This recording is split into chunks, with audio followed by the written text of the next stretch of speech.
Imam Ahmad bin Hanbal kena fitnah. Waktu itu rezimnya namanya Mu'tazilah, yang mengatakan Al-Quran itu makhluk, sedangkan Ahlussunnah wal Jamaah mengatakan Al-Quran itu kalamullah. Mereka mengatakan Quran makhluk. Imam Ahmad bin Hanbal ditanya, dites, kena fitnah, Quran itu makhluk apa kalamullah? Imam Ahmad bin Hanbal mengatakan Al-Quran kalamullah. Imam Ahmad bin Hanbal ditangkap, dijebloskan ke penjara, dipukul, disiksa. Maka dia tidak sanggup tegak lama berdiri. Sholat sunnatnya 150 rakaat sehari semalam. Sebelum masuk penjara 300, setelah masuk 150. Kita masuk nggak pernah sholat sunat. Gimana mau masuk dari pintu surga babus sholat? Alhamdulillah Ustaz Somad, suami saya ini sekarang sudah sholat sejak mendengar kajian Ustadz di YouTube. Sholat apa Bu? Idul Adha. Itu pun karena mau ngambil kupon kurban. Enggak apa-apa sebagai permulaan. Tapi ingat, inna awwala ma yuhasabu bihil abdu yaumal qiyamah, yang pertama kali dihisab, dihitung dari seorang hamba itu adalah sholatuhu, sholat. Idza sholahat, kalau sholatnya baik, sholahal amalu kulluh, semua amalnya jadi baik. Wa idza fasadat, kalau sholatnya rusak, fasadal amalu kulluh, semua amal ibadahnya rusak. Menurut mazhab Hambali, yang tadi saya ngomong Imam Ahmad bin Hanbal sholat 300 rakaat sehari semalam itu, Imam Hambali berpendapat orang yang nggak sholat kafir.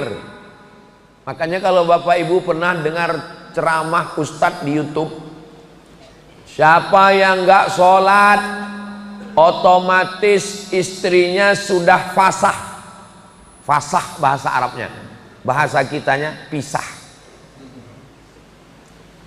Pisah itu apa sama dengan tolak Pak Ustadz? Enggak.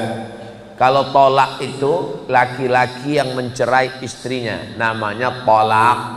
Kalau istrinya yang menggugat, namanya khulu'. Kalau otomatis pisah, namanya fasah. Salah satu sebabnya suaminya murtad, na'udzubillah.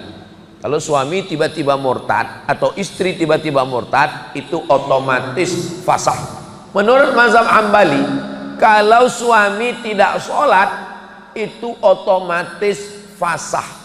Si istri mesti ditarik oleh bapaknya pulang ke rumah, nggak boleh lagi serumah dengan babi hutan. Ustadz kok kasar begitu? Lebih kasar lagi daripada penghuni neraka jahanam. Maka sholat.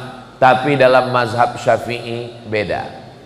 Mazhab Syafi'i begini, kalau dia nggak sholat ditanya dulu, kenapa kamu nggak sholat? Kalau dia bilang saya nggak sholat ini ya karena sibuk, karena malas, dia nggak kafir, dia hanya sekedar fasik.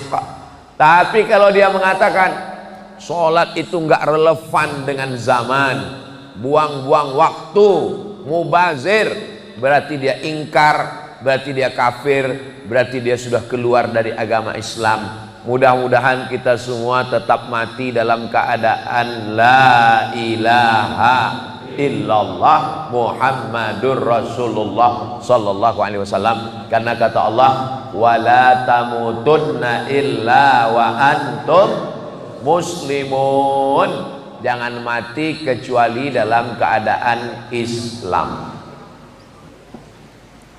Ada nggak yang lebih banyak lagi sholatnya daripada Imam Ahmad bin Hanbal? Ada seorang ulama namanya Imam Junaid Al-Baghdadi. Al-Baghdadi berarti orang Baghdad. Al-Makki orang Mekah. Al-Madani orang Madinah. Al-Boyolali, ayo wong Boyolali. Jadi ujung nama itu sudah menunjukkan dia asalnya dari mana. Ada ulama besar namanya Syekh Soleh Darat As-Samarani, Semarang. Saya ziarah makamnya Semarang. Salah satu gurunya ulama Syekh Hashim Asy'ari, Kiai Haji Ahmad Dahlan, ulama-ulama besar, Syekh Soleh Darat As-Samarani. Lalu kemudian ketika ada seorang ulama namanya Imam Junaid Al-Baghdadi, Baghdad, Irak. Dia punya ruko, dia jualan di toko. Pagi dia buka tokonya, dia dagang. Kalau ada yang beli, dia layani. Kalau kira-kira nggak ada yang beli, dia sholat sunat 2 rakaat. Nanti ada lagi yang beli, dia layani. Nggak ada yang beli, dia sholat sunat 2 rakaat. Sampai akhirnya malam, semuanya arba'ami'ati rakaah, 400 rakaat. Di mana kami bisa baca ini Ustaz? Dalam kitab Ar-Risalah Al-Qushairiyah Imam Al-Qushairi. Dulu pernah kita khatamkan secara online karena nggak bisa ngaji disebabkan oleh COVID-19.